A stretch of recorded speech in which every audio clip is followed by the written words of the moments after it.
तो अभय चौटाला जी तो कल परसों मैंने सुना था ये दम भर रहे थे कि हरियाणा हमने बनाया। तो जब हरियाणा बनाया तो पानी लाना भूल गए थे। इनके पिताजी, इनके दादाजी, ये इन सब का इतना लंबा राजनीतिक जीवन रहा है। इनकी कई बार सरकारें रही हैं यहाँ पे। आप जब मकान बनाते हो कोई तो उसमें पाइपलाइन जो पानी की लगती है, पाइपें लगती हैं, वो क्या 10-15 साल बाद लगाते हो क्या? जब मकान बनाते हो तभी लगाते हो ना। तो जब हरियाणा बनाया था तो पानी लाना क्यों भूल गए थे हरियाणा का? जब अकाली दल के साथ गलबैयाँ करते थे, जब तीनों जगह बीजेपी के समर्थन में ये भी थे, यहाँ भी इनकी सरकार थी, अकालियों की उधर सरकार थी, तब क्यों नहीं लाए थे पानी यहाँ पे? तो इसका मतलब कि इनके बस की बात तो है नहीं। वो कह रहे थे कि नवीन जिंदल अब मैदान में आ गया है, अब वो नवीन जिंदल की आंधी चलेगी, झंडे भी जो है वो गाड़ देंगे। तो क्या कहना चाहेंगे? लोग यही तो पूछ रहे हैं कि बहुत देर कर दी जनाब आते आते, नवीन जिंदल अभी क्यों मैदान में आया? 10 साल से कहाँ था? पूरे कुरुक्षेत्र में चर्चा है कि पहली बार हिंदुस्तान में शायद किसी कैंडिडेट को किडनैप करके लाए हैं सीबीआई और ईडी के जरिए। किडनैप करके चुनाव में खड़ा कर दिया है उसको। मजबूरी के उम्मीदवार हैं, मजबूर उम्मीदवार को कोई वोट नहीं करता, मजबूत उम्मीदवार को वोट करते हैं। भारतीय जनता पार्टी के लोग इनको कोयला चोर, लुटेरा, पता नहीं क्या क्या कहते थे। आज वही भारतीय जनता पार्टी इनको साफ सुथरा बना के वॉशिंग मशीन में धो के ले आई है। तो ऐसा थोड़ी है कि लोगों को दिखता नहीं है, ऐसा थोड़ी है कि लोगों की आंख पे पट्टी बंधी है। लोग सब देख रहे हैं। जो पैसा लूटा है जनता का, खाया है, खुद ही तो कह रहे हैं जिसने खाया उसको लौटाना पड़ेगा। तो जो खाया है वो लौटाएं, वरना फिर सरकार बदलेगी तो हम वो उगलवाएंगे इनके मुंह से जो भी इन्होंने खाया है। अशोक तंवर जो पार्टी से नाराजगी के चलते अब नई पार्टी का डंडा और झंडा जो है उठा चुके हैं। डॉक्टर अशोक तंवर जी जो गद्दारी करके गए उसका उनको सिला मिल तो रहा है, तो हर गांव में विरोध हो तो रहा है उनका। मुझे लगता है जमानत जब्त होगी उनकी। पहली बार हरियाणा के अंदर काफ़ी लंबे समय के बाद किसी कॉन्स्टिट्यूंसी से आवाज़ आ रही है कि भाई टिकट दे दीजिए, टिकट दे दीजिए, डॉक्टर अशोक तंवर को हराना है। तो मुझे लगता है बहुत बुरी हालत उनकी इस चुनाव में होने वाली है। मैं तो अकेला ही चला था राह मंजिल पे, लोग जुड़ते गए और कारवां बनता गया। मोदी जी भी आजकल कहते हैं मोदी की गारंटी। कहाँ से आया ये शब्द? अरविंद केजरीवाल जी गारंटी दिया करते थे और उसकी नकल करके, जो अपने आप को कहते हैं मैं इतना बड़ा विश्व का नेता हूँ, वो उसकी नकल करके मोदी की गारंटी लेके आए। नमस्कार, मैं हूं अंकिता सिंह और आप देख रहे हैं हमारा खास कार्यक्रम दंगल 2024, जिसमें हम आपको बताएंगे सियासी गलियारों का हाल और करेंगे सीधी बात राजनेताओं से, करेंगे तीखे सवाल उनसे। और आज के हमारे इस कार्यक्रम में हमारा साथ देंगे भारत पोस्ट से सुरेंद्र नैन जी। बिल्कुल, दंगल 2024 में आप सभी का स्वागत है। और आज के हमारे इस खास कार्यक्रम के बेहद खास जो है वो मेहमान है और आम आदमी पार्टी के हरियाणा के स्टेट वाइस प्रेसिडेंट अनुराग डाणा जी है। डाणा साहब, पहले तो बहुत बहुत स्वागत है आपका दंगल 2024 में। बहुत बहुत धन्यवाद। बहुत बहुत डाणा साहब, मेरा पहला सवाल, क्योंकि मैं इंडिया अलायंस की बात करूं तो अगर हरियाणा के लिहाज से एक सीट आपके हिस्से आई है तो मेरा पहला सवाल, क्योंकि कलायत विधानसभा का प्रतिनिधित्व करते हैं, वहाँ से आप तैयारी भी कर रहे हैं, क्योंकि वो भी कुरुक्षेत्र लोकसभा का पार्ट है, हालांकि गाँव आपका नरवाना विधानसभा में है। किस तरीके का प्रचार, किस तरीके की तैयारी आपकी चल रही है? देखिए, आपने अपने सवाल में ही 2-3 जवाब ठोक दिए हैं जो कि मेरे सिर हो जाएंगे। अभी कहीं से तय नहीं है कि कहाँ से क्या कर रहे हैं, आगे भविष्य के बारे में अभी बात नहीं। लेकिन इतना ज़रूर है कि तैयारी बहुत अच्छी चल रही है और मुझे लगता है कि एक नैरेटिव सेट हो गया लोगों के माइंड में। जो लगातार चर्चा चल रही थी पिछले कई सालों से कि ये तानाशाह सरकार है, ये तानाशाह सरकार है, एजेंसियों का दुरुपयोग कर रही है, विपक्ष के नेताओं को जेल में डाल रही है। अरविंद केजरीवाल जी को इन्होंने फर्जी मामले में गिरफ्तार करके जैसे जेल में डाला है, उससे सबकी कॉन्शियस शेक हो गई है। उससे सबका एक तरीके से मन पे ये प्रभाव पड़ा है कि यार ये तो वाकई ज्यादती कर रहे हैं। अब वो दिखने लगा है, जिसके बारे में पहले बात हो रही थी वो स्पष्ट दिख रहा है। तो उसका बहुत असर है ग्राउंड के ऊपर। लोगों ने भारतीय जनता पार्टी का जो जुल्म देखा है, अब उसका जवाब वोट से देने के लिए तैयार है जनता।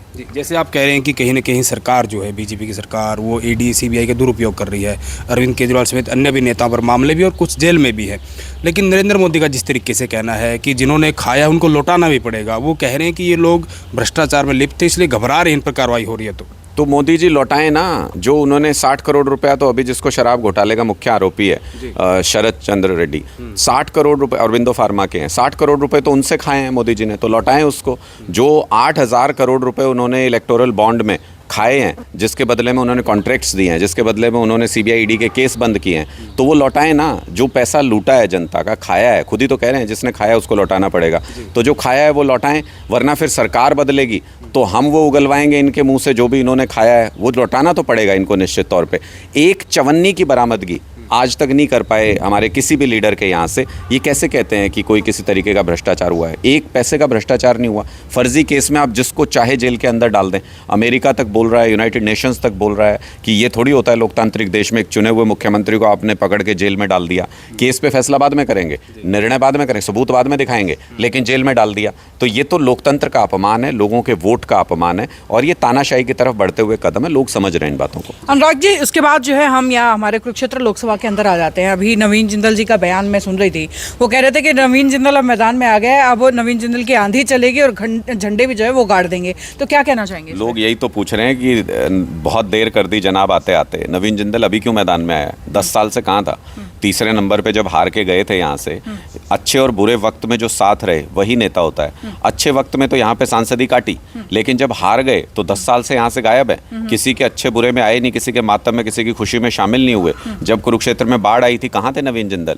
जब यहाँ किसानों के ऊपर गोलियां लाठीचार्ज हो रहे थे, कहाँ थे नवीन जिंदल? कभी आए उनका हालचाल पूछने के लिए? अब आए हैं भारतीय जनता पार्टी के दबाव में। पूरे कुरुक्षेत्र में चर्चा है कि पहली बार हिंदुस्तान में शायद किसी कैंडिडेट को किडनैप करके लाए हैं सीबीआई और ईडी के जरिए। किडनैप करके चुनाव में खड़ा कर दिया है उसको। मजबूरी के उम्मीदवार हैं। मजबूर उम्मीदवार को कोई वोट नहीं करता, मजबूत उम्मीदवार को वोट करते हैं, जो जेल के अंदर रह के भी इन तानाशाह लोगों से लड़ रहे हैं। ऐसी आम आदमी पार्टी को लोग वोट करेंगे। इस बार झाड़ू के निशान पे यहाँ पे आंधी चलेगी, देखिएगा। वो कहते हैं कि कुरुक्षेत्र मेरा घर है और मैं तो आता जाता इसलिए रहा था कि आप लोगों को, यानी सुशील गुप्ता जी को या अभय सिंह चौटाला को मौका मिल जाए थोड़ी सी अपनी सभाएं करने का या अपने पक्ष में माहौल बनाने का, कंपटीशन मिल जाए, वरना तो पक्ष मेरे माहौल में है। कोई आप मुझे बताओ, कोई अपना घर मातम के वक्त छोड़ के जाता है? घर में कोई मौत हो जाए, शुभकरण को गोली लगी थी या यहाँ पे किसानों के ऊपर लाठीचार्ज हुआ था, कुरुक्षेत्र लोकसभा के अंदर ही आता था, आए थे? अपने घर को कोई दुख में छोड़ के चला जाए और वापस आके हक जताए कि ये मेरा घर है, मान लेंगे घर वाले? लोग स्वीकार नहीं कर रहे हैं उनको। लोगों ने मान लिया है कि ये यहाँ से छोड़ के चले गए थे इस कॉन्स्टिट्यूंसी को। भारतीय जनता पार्टी के लोग इनको कोयला चोर, लुटेरा, पता नहीं क्या क्या कहते थे। आज वही भारतीय जनता पार्टी इनको साफ सुथरा बना के वॉशिंग मशीन में धो के ले आई है। तो ऐसा थोड़ी है कि लोगों को दिखता नहीं है, ऐसा थोड़ी है कि लोगों की आंख पे पट्टी बंदी है। लोग सब देख रहे हैं, इनको लोकतांत्रिक तरीके से जवाब देंगे। जी, डंडा साहब, कहीं ना कहीं आपका एक स्लोगन है कि जुल्म का जवाब वोट से। इस तरीके का प्रचार आप लोगों के बीच जा रहे हैं, आपके तमाम नेता कर रहे हैं, आपके कार्यकर्ता भी कर रहे हैं। लेकिन जैसे इंडिया अलायंस का मैंने जिक्र किया, कांग्रेस आपके साथ है, लेकिन जिस तरीके से हरियाणा में कांग्रेस की जो स्थिति है वो किसी छुपी हुई नहीं है। कहीं ना कहीं इस तरीके की चीज़ें भी हैं। पहली बात तो ये कि आपका कितना साथ दे रहे हैं चुनाव में। दूसरी बात, उनका अंदरूनी जो इस तरह की चर्चाएं सुनने को मिलती है कि वो क्यों चाहेंगे कि एक आम आदमी पार्टी, एक नई पार्टी हरियाणा में लोकसभा की सीट जीते। चाहा ही तो है, तभी तो गठबंधन के अंदर एक सीट हमको मिली है। मैं अंदर खाने की बात कर रहा हूँ, इस तरह की चर्चाएं सुनने को मिलती है। नहीं, अंदर खाने ही सब फैसला होके बाहर आया है, तो इसका मतलब इस बारे में सब एक राय हैं। आप देखिए, गांव के अंदर जब सरपंच का चुनाव होता है, 10 लोग खड़े हो जाते हैं सरपंची के चुनाव में, अलग अलग बातें कहते हैं, एक दूसरे के खिलाफ मुद्दे भी उठाते हैं। लेकिन अगर मान लो गांव पे संकट आ जाए कोई, वो 10 लोग अलग रहेंगे या एक हो जाएंगे? आज स्थिति वही है, देश के ऊपर संकट है, इसलिए ये वक्त नहीं है अलग अलग लड़ने का। और इस बात को राहुल गांधी जी ने भी समझा, अरविंद केजरीवाल जी ने भी समझा। जो देशभक्त हैं वो सब इकट्ठे हो गए हैं, क्योंकि देश के अंदर लोकतंत्र को बचाना है। बाबा साहब अम्बेडकर जी का जो संविधान है, जो हमें बराबरी के हक देता है, जो इस देश को चलाने का मूल मंत्र है, उस संविधान को ख़त्म करना चाहती है भारतीय जनता पार्टी। उस संविधान को बचाना है, इसलिए सब, कोई आम आदमी पार्टी नहीं, कोई कांग्रेस नहीं, कोई अरविंद केजरीवाल नहीं, कोई राहुल गांधी नहीं, सब अपना स्वार्थ, अहंकार सब कुछ छोड़ करके एक हो गए हैं देश को बचाने के लिए, लोकतंत्र को बचाने के लिए। जी, वहीं तीसरे में कैंडिडेट की बात करूं, सुशील गुप्ता, नवीन जिंदल और अभय सिंह चौटाला इनेलो से, वो लगातार कहने की जहाँ प्रचार करने जा रहे हैं वो इस तरह का बयान सरेआम देते हैं कि कहने की कुरुक्षेत्र में जो है वो सीधी सीधी लड़ाई 2 बड़ियों की और एक जाट की है, यानी कि बड़ियों की और किसान की लड़ाई। उनके बयान को आप कैसे देखते हैं? नहीं, क्या लड़ाई है बनिए की और जाट की? क्या लड़ाई है? या किसी भी और जाति की क्या लड़ाई है? ये भारतीय जनता पार्टी की भाषा है। हरियाणा को जातिगत रूप से आग लगा के पूरे हरियाणा में उसके ऊपर अपनी राजनीतिक रोटियां सेकना, ये भारतीय जनता पार्टी ने किया है। वो भारतीय जनता पार्टी की जुबान बोल रहे हैं। इसीलिए तो हम कहते हैं कि ताऊ के लाल नहीं है, बीजेपी के दलाल हैं। और किस लिए कहते हैं? गांव गांव में चर्चा हो रही है इसी वजह से। ये वोट काटने के लिए यहाँ पे आए हैं। इन्होंने स्पष्ट तौर पे ये समझ लिया, ये मान लिया पूरे तरीके से कि भारतीय जनता पार्टी का इशारा हो गया डॉक्टर सुशील गुप्ता जी के वोट काटने, इसलिए यहाँ से खड़े हो गए। यहाँ से क्या लेना देना? कभी आज तक इतिहास में यहाँ से कभी जीते हैं? जब हम लोग नहीं थे तब नहीं जीते थे ये। आज के दिन तो इनको कोई पूछ ही नहीं रहा। 3 महीना 13 में पूरे हरियाणा के अंदर जेजेपी और INLD राजनीतिक रूप से ख़त्म हो चुके हैं, इतिहास की पार्टी हो चुके हैं। आज के दिन में इनका कोई नाम लेवा नहीं। सर साथ ही सवाल ये पूछूंगी कि कांग्रेस मैं देख रही हूँ कि सिर्फ एक सीट जो है लोकसभा की उन्होंने डिक्लेयर कर दी है, लेकिन 9 लोकसभा सीटें अभी भी इंतजार कर रही हैं। लोग डिमांड कर रहे हैं कि कांग्रेस का प्रत्याशी उतारा जाए, फिर भी उतार नहीं रहे हैं। ये अंदर खाता है क्योंकि आप भी अलायंस पार्टनर हैं। क्या हो रहा है, क्यों कांग्रेस अपने कैंडिडेट्स नहीं उतार रही है? ये डर है या ये क्या है? भारतीय जनता पार्टी की हर साजिश को नाकाम करेंगे। जब मोदी जी ने देखा कि इस पूरे इलाके में सुपड़ा साफ हो रहा है, बीजेपी हार रही है बुरी तरह से, जिसको अपना गढ़ बताते थे, तो फिर उन्होंने यहाँ का चुनाव ही सबसे आखिर में फेंक दिया। ये लोग उसका इस्तेमाल करना चाहते थे, उस समय का सही समय पे सही रणनीति बना के सारे कैंडिडेट्स अनाउंस किए जाएंगे, और जैसे ही कैंडिडेट अनाउंस होंगे आप देखेंगे कि लोग अपनी स्पष्ट राय भी जाहिर कर देंगे कि इस बार इंडिया गठबंधन को वोट करेंगे। 10 की 10 लोकसभा सीटों पर भारतीय जनता पार्टी को हरा के भेजेंगे हरियाणा से। साथ ही आपके गृह जिले की भी बात कर लेते हैं, जो सिरसा लोकसभा पड़ता है फिलहाल। अशोक तंवर जो पार्टी से नाराजगी के चलते अब नई पार्टी का डंडा और झंडा जो है उठा चुके हैं, क्या लगता है उनकी सियासी मैदान में हालत आप किस तरीके से देख सकते हैं? देखिए, मेरा जिला तो पड़ता है कुरुक्षेत्र लोकसभा में, लेकिन ये प्रशासनिक मुद्दे हैं कि उन्होंने वोट छोड़ दिया है सिरसा लोकसभा के अंदर। डॉक्टर अशोक तंवर जी जो गद्दारी करके गए, भारतीय जनता पार्टी के खिलाफ जिस तरीके से बोलते रहे, और उनके बयान उठा के देख लीजिए पुराने, और फिर लोगों की भावनाओं के साथ खिलवाड़ करके उसी भारतीय जनता पार्टी का दामन थाम लिया, उसका उनको सिला मिल तो रहा है। अगर लोगों का अपमान करेंगे, लोगों की भावनाओं के साथ खेलेंगे, तो हर गांव में विरोध हो तो रहा है उनका। मुझे लगता है जमानत जब्त होगी उनकी। पहली बार हरियाणा के अंदर काफ़ी लंबे समय के बाद किसी कॉन्स्टिट्यूंसी से आवाज़ आ रही है कि भाई टिकट दे दीजिए, डॉक्टर अशोक तंवर को हराना है। तो मुझे लगता है बहुत बुरी हालत उनकी इस चुनाव में होने वाली है, और सारी पार्टियां बदल के देख ली। इसके बाद राजनीतिक करियर भी खत्म हो जाएगा। जिस तरीके से उन्होंने लोगों की भावनाओं की कदर नहीं की, तो इस बार लोग उनको सिला देंगे। वैसे इस तरीके के बयान तो एक बार अरविंद केजरीवाल ने भी दिए थे, वो भी कांग्रेस को भर भर के गालियां निकालते थे। आज उन्हीं के साथ अलायंस पार्टनर बन के लोग चुनाव लड़ रहे हैं। नहीं, ये तो मैं कह ही रहा हूँ कि हमारे 100 मुद्दों पे मतभेद हो सकते हैं कांग्रेस पार्टी के साथ, हमारे कई लीडर्स के साथ कांग्रेस के मतभेद हो सकते हैं, लेकिन जब देश पे संकट आए, जब संविधान पे संकट आए, संविधान और लोकतंत्र रहेगा तभी तो पार्टियां रहेंगी, तभी तो हम मुद्दों पे लड़ सकेंगे, एक दूसरे से संघर्ष कर सकेंगे। संविधान ही नहीं रहेगा, लोकतंत्र नहीं रहेगा, तो पार्टियां नहीं रहेंगी। इसलिए संविधान और लोकतंत्र को बचाने के लिए एकजुट हुए हैं। पहले देश बचाएंगे, उसके बाद देश के अंदर तो चुनाव 100 बार होते ही रहते हैं, उसमें अपने मुद्दों पर करते रहेंगे बात। जी, डंडा साहब ने अशोक तंवर का जिक्र किया, क्योंकि मैं भी अभी 2-3 दिन पहले उनका इंटरव्यू कर रहा था, तो मैंने पूछा वैसे तो आपका हद से ज़्यादा हृदय परिवर्तन हुआ है।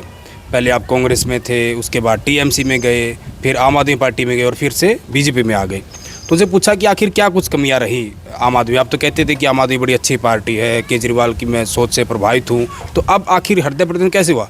तो उन्होंने कहा कि ये चोर लुटेरों की पार्टी थी। अरविंद केजरीवाल को अब भी अच्छा मान रहे हैं, लेकिन जो बाकी जो लोग हैं, यानी कि सीधा सीधा अप्रत्यक्ष रूप से आप लोगों पे, यानी कि सुशील गुप्ता की बात करूँ, आपके जो बड़े नेता है, उन पर सीधा निशाना साध रहे हैं कि ये चोर लुटेरों की पार्टी है, और ये कहीं ना कहीं आम आदमी पार्टी का भट्टा बिठाएंगे। इसलिए मेरे को नरेंद्र मोदी की नीति अच्छी लगी और छोड़ के मैं यहाँ आ गया। देखिए, मुझे लगता है कि अगर वो आज भी बीजेपी में जाके अरविंद केजरीवाल जी को अच्छा मान रहे हैं, तो पार्टी तो अरविंद केजरीवाल जी चला रहे हैं, पार्टी तो अरविंद केजरीवाल जी की है। अनुराग ढांडा कौन है? सुशील गुप्ता जी कौन है? अरविंद केजरीवाल आज के दिन एक विचारधारा है। उन्होंने देश को सिखाया कि राजनीति कैसे बदलती है, उन्होंने देश को सिखाया कि बिजली, पानी, स्कूल, अस्पताल की राजनीति कैसे हो सकती है। विचारों के ऊपर जिसका विश्वास ना रहा हो, जो अपने विचार पल पल में बदलता हो, उसकी बात का क्या ही जवाब दूं। मुझे लगता है जिनके साथ वो जाके बैठे हैं वो दूध के धुले हैं। भारतीय जनता पार्टी में जहाँ जाके बैठे हैं वो दूध के धुले हैं। कितना भ्रष्टाचार, सारे भ्रष्टाचारी पूरे देश के समेट लिए मोदी जी ने भारतीय जनता पार्टी के अंदर। इनका नाम ही हो गया बीजेपी का मतलब भ्रष्टाचारी जोड़ो पार्टी। आज के दिन पूर्व से लेकर पश्चिम तक, उत्तर से दक्षिण तक जितने भ्रष्टाचारी थे सब इन्होंने भारतीय जनता पार्टी में जोड़ लिए, लोगों का काम आसान कर दिया। अब लोगों को सिर्फ भारतीय जनता पार्टी को हराना है, सारे भ्रष्टाचारी खत्म एक साथ, एक झटके में। तो अब लोगों को भी ये बात समझ में आ गई है, भ्रष्टाचार के खिलाफ लड़ाई लड़नी है तो बीजेपी को हरा दो, सारे भ्रष्टाचारी एक साथ खत्म हो जाएंगे। आपके जो उम्मीदवार हैं सुशील गुप्ता, उनके लिए प्रचार कर थे रणदीप सिंह सुरजेवाला, कुछ दिन पहले की बात है। जैसा उन्होंने एक टिप्पणी की, बयान दिया, हेमा मालिनी का नाम उन्होंने लिया, आलिया भट्ट का नाम लिया, कुछ और भी कलाकारों का नाम लिया, आर्टिस्टों का, तो कहीं ना कहीं पहले महिला आयोग ने उनको नोटिस भेजा, चुनाव आयोग ने भी कहीं ना कहीं रोक लगाई है। आपकी ही पार्टी के लिए वो प्रचार कर रहे थे, तो कैसे देखते हैं उनके बयान को आप निजी तौर पर? देखिए, सामाजिक जीवन के अंदर आपको अपनी भाषा की मर्यादा हमेशा बना के रखनी चाहिए। जो भी बात आपको कहनी है, अपना जो भी तर्क रखना है, वो आप मर्यादित भाषा के अंदर भी रख सकते हैं। मैं हमेशा पर्सनल तौर पे ऐसा मानता रहा हूँ और मैं अपने सामाजिक जीवन में मर्यादित भाषा का ही इस्तेमाल करता हूँ। सभी नेताओं को मेरी तो यही सलाह है कि मर्यादित भाषा का इस्तेमाल होना चाहिए। कहीं कोई कमी है तो उसको दुरुस्त कर लेंगे कोई व्यक्ति। वो जब संज्ञान में आया तो चुनाव आयोग ने कुछ हिदायत दी होंगी, उनको फॉलो करेंगे। चलिए, उसके बाद अरविंद केजरीवाल पिछले काफ़ी समय से जेल के अंदर हैं और देखिए नो डाउट कि कहीं ना कहीं पार्टी के अंदर उस चीज़ की हलचल जरूर मचती है। कितने डिमोटिवेटेड कार्यकर्ता आज के दिन उस बात से लग रहे हैं आपको? क्रांतिकारियों का कोई साथी जब जेल में जाता है तो बाकी क्रांतिकारी डीमोटिवेट नहीं होते हैं, बाकी क्रांतिकारियों के अंदर आग उबलती है, बाकी क्रांतिकारियों का जज्बा और ज़्यादा बढ़ जाता है। हम इस लड़ाई को अंतिम सांस तक लड़ेंगे, हमने ये पहले भी बहुत स्पष्ट किया है। ये क्रांतिकारियों का टोला है। ये तो सोच रहे थे अरविंद केजरीवाल जी अंदर चले जाएंगे तो शायद पार्टी टूट जाएगी। इनको ऐसी गले पड़ गए हैं, अरविंद केजरीवाल जी जो बाहर थे उससे ज़्यादा खतरनाक अंदर जाके साबित हो रहे हैं भारतीय जनता पार्टी के लिए। इनको तो समझ नहीं आ रहा है कि उगलें कैसे निगलें कैसे। ये अपने निर्णय को वापस भी नहीं ले सकते, ये अपने निर्णय को कंटिन्यू भी नहीं कर सकते। देश के लोग इनके इस जुल्म का जवाब देंगे। जैसा इन्होंने किसानों पर जुल्म किया, जैसा महिलाओं के ऊपर किया, जैसा युवाओं के ऊपर किया, बेरोजगारी बढ़ा के, वही जुल्म इन्होंने हरियाणा के बेटे अरविंद केजरीवाल पे किया है। देश के लोग इस जुल्म का जवाब वोट से देंगे। चलिए, उसके बाद मेरा अंतिम सवाल, आम आदमी पार्टी जिसको लेकर के कहा जाता कि फ्रीबीज हैं, ये फ्री में दे देंगे, वो फ्री में दे देंगे, ऐसा जो है आम आदमी पार्टी के वायदे होते थे। आजकल यही वायदे जो है वो इनेलो की तरफ से भी किए जा रहे हैं। भाजपा भी जो है कुछ ना कुछ ऐसा दे रही है। अच्छा, कांग्रेस के साथ अब गठबंधन में है ही, तो क्या लगता है कि ये जो फ्री में चीजें बांटने वाली जो चीजें थी वो तो सारी पार्टियां करने लगी हैं, अब अलग वायदे क्या लेकर के आएगी आम आदमी पार्टी? मैं तो अकेला ही चला था राह मंजिल पे, लोग जुड़ते गए और कारवां बनता गया। अरविंद केजरीवाल जी ने इस देश की राजनीति की दिशा बदल दी है। अरविंद केजरीवाल जी ने कहा कि मूलभूत सुविधाएं अधिकार हैं व्यक्ति का, और जब उन्होंने ये देनी शुरू की, आप देखिए कि मोदी जी भी आजकल कहते हैं मोदी की गारंटी। कहाँ से आया ये शब्द? अरविंद केजरीवाल जी गारंटी दिया करते थे और उसकी नकल करके, जो अपने आप को कहते हैं मैं इतना बड़ा विश्व का नेता हूँ, वो उसकी नकल करके मोदी की गारंटी लेके आए। लेकिन लोग भी समझ रहे हैं और हम भी बता रहे हैं, लोगों को आगाह कर रहे हैं कि हमारी कोई ब्रांच नहीं है, नकलचियों से सावधान। गारंटी सिर्फ अरविंद केजरीवाल की होती है जो पूरी होती है। जी डांडा साहब, क्योंकि पंजाब में भी आपकी सरकार है और दिल्ली के बाद पहला बार अगर कोई राज्य की बात करें ना तो पंजाब आपने कहीं ना कहीं भारी बहुमत से आपकी सरकार वहाँ बनी। लेकिन हरियाणा में विपक्षी पार्टियों की बात करूँ, SYL को लेकर, हालांकि SYL का मुद्दा कोई ऐसा नहीं कि अभी उत्पन्न हुआ, बहुत पुराना मुद्दा है और चुनाव के टाइम पर ये जिन बाहर भी आ जाता है। SYL को लेकर कहीं ना कहीं आम आदमी पार्टी को, हरियाणा के नेताओं को इस तरीके से देखा जाता है कि ये गद्दार हैं, पंजाब में कुछ और जाकर कहते हैं, यहाँ आकर कुछ कहते हैं। और इस बयान को लेकर जिस तरीके से आपको लेकर बयानबाजी होती है, आपके सब साफ है, तो क्या कहेंगे उन नेताओं को? कौन देखता है इस तरीके से कि गद्दार हैं? कौन नेता है? किसी का नाम बताएंगे? जो जैसे इनेलो की बात करूं, बीजेपी की बात करूं, यानी कांग्रेस तो आपके साथ अलायंस में है, पहले ये भी कहते थे लेकिन अब आपके साथ अलायंस में है। तो इनेलो मुख्य रूप से वो कह रहे हैं कि SYL का हमारा मेन मुद्दा है और पंजाब में अब इनकी सरकार है। ये हरियाणा में आके कुछ बोलते हैं, क्योंकि मैं पंजाब के मुख्यमंत्री भगवंत मान की बात करूँ, कुछ दिन पहले वो रोड शो करने आए थे, आगे भी प्रचार करने आएंगे। तो अभय चौटाला जी तो कल परसों मैंने सुना था ये दम भर रहे थे कि हरियाणा हमने बनाया। तो जब हरियाणा बनाया तो पानी लाना भूल गए थे? इनके पिताजी, इनके दादाजी, ये इन सब का इतना लंबा राजनीतिक जीवन रहा है, इनकी कई बार सरकारें रही हैं यहाँ पे। आप जब मकान बनाते हो कोई, तो उसमें पाइपलाइन जो पानी की लगती है, पाइपें लगती हैं, वो क्या 10-15 साल बाद लगाते हो क्या? जब मकान बनाते हो तभी लगाते हो ना। तो जब हरियाणा बनाया था तो पानी लाना क्यों भूल गए थे हरियाणा का? जब अकाली दल के साथ गलबैयाँ करते थे, जब तीनों जगह बीजेपी के समर्थन में ये भी थे, यहाँ भी इनकी सरकार थी, अकालियों की उधर सरकार थी, तब क्यों नहीं लाए थे पानी यहाँ पे? तो इसका मतलब कि इनके बस की बात तो है नहीं। इनको सबको आजमा के देख लिया लोगों ने, इनके बस की बात नहीं है। तो इसलिए एक ऐसी पार्टी से हरियाणा के अंदर सवाल पूछना जो हरियाणा में कभी सत्ता में नहीं रहे, जिनका हरियाणा के अंदर कभी एक विधायक नहीं रहा, वो इनकी दोगली नीतियों को दिखाता है। मैं तो आपसे पूछता हूँ कि ये जो बीजेपी वाले जो सवाल पूछते हैं हमसे, इनसे पूछो ना इनकी बीजेपी यूनिट का क्या स्टैंड है पंजाब वाली का, और हरियाणा यूनिट का क्या स्टैंड है। तो दोगले हैं कि नहीं है?